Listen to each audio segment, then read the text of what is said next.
All right, let's dive in. We've teased it 74 times. Let's talk draft now. I can't help myself. To be fair, we're going to have mock drafts. We're going to talk draft till we're blue in the face. So this is just literally a teaser here, yeah.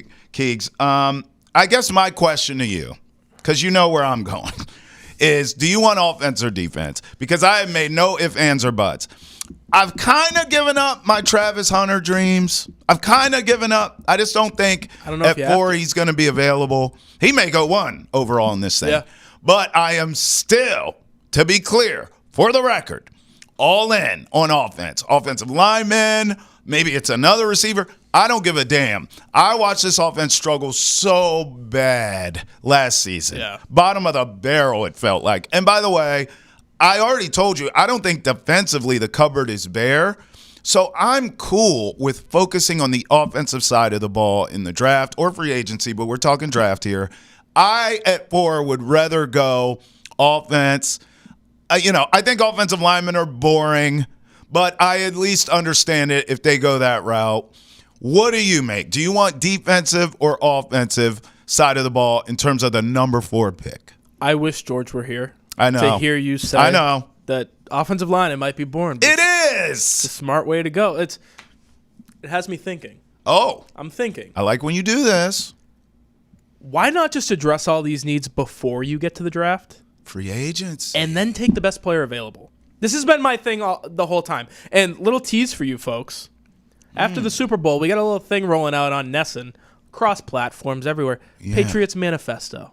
And your boy. I like that. Is going to fix the New England Patriots. Oh! I'm going to fix them. You're giving me Windhorse energy right now. I like fixing this thing. I can't stand to watch these guys screw it up as much as they have. So I'm going to fix it. Okay. And priority number 1 is address all of your needs before you get to the draft. Because in my eyes, you're going to hamstring yourself if you don't do that. If you're going to get to the draft and you really need an offensive lineman, but you're sitting at 4, and Abdul Carter or Travis Hunter are still there, and you're going to pass on one of those guys? Yeah. And you're going to be like, well, we need a left tackle. We didn't get a left tackle in free agency, so we need one. I would lose it. I'd lose it. My brain would explode. I would poof, and I'd be dust.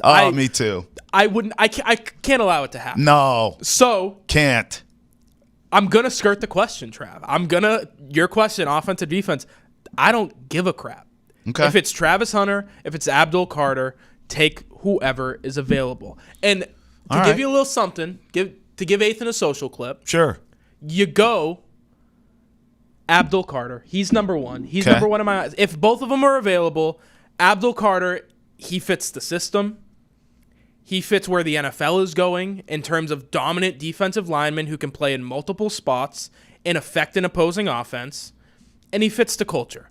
So he fits all 3 of those things. Do I think Travis Hunter is going to be a fantastic pro? Yes, I do. I think he's going to be awesome. But when you get to the NFL and the fact that we haven't seen a guy dominate on both sides of the ball yet, there's a little part of me that thinks, all right, is he just going to be quarterback 2 for you and a gadget guy on offense? Is that worth more than a franchise-altering defensive edge rusher? I don't know if it is. Right. So if I'm stacking those 2 things against each other, Travis Hunter or Abdul Carter, I go Carter.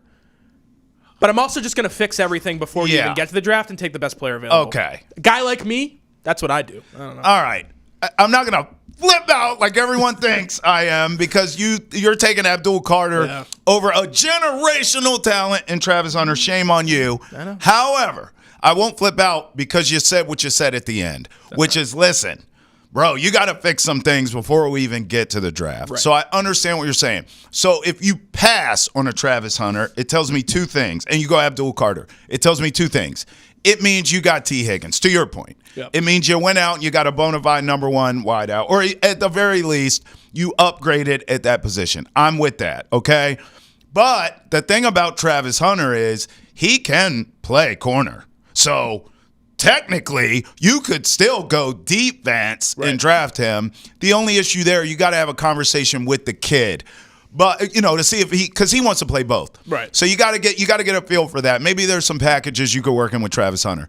That's where I would go at 4, but I at least understand what you're saying. If you address all those needs and you are just going best player available, I'm still going Travis Hunter, but I don't think you can go wrong with Carter either. In fact, if either one of them are there, you can't go wrong. Right. My gut says Carter will be there and not Travis Hunter, but this is why we draft, my friend. Yep. And listen, one thing's for sure. I like having you here right now because you have your GM hat on and you're the voice of reason. When you and George get together, I mean, I can't get a word in edgewise. But Keegs, you know we love you here. Keegan Stiefel, Travis Thomas here on Foxborough Rush.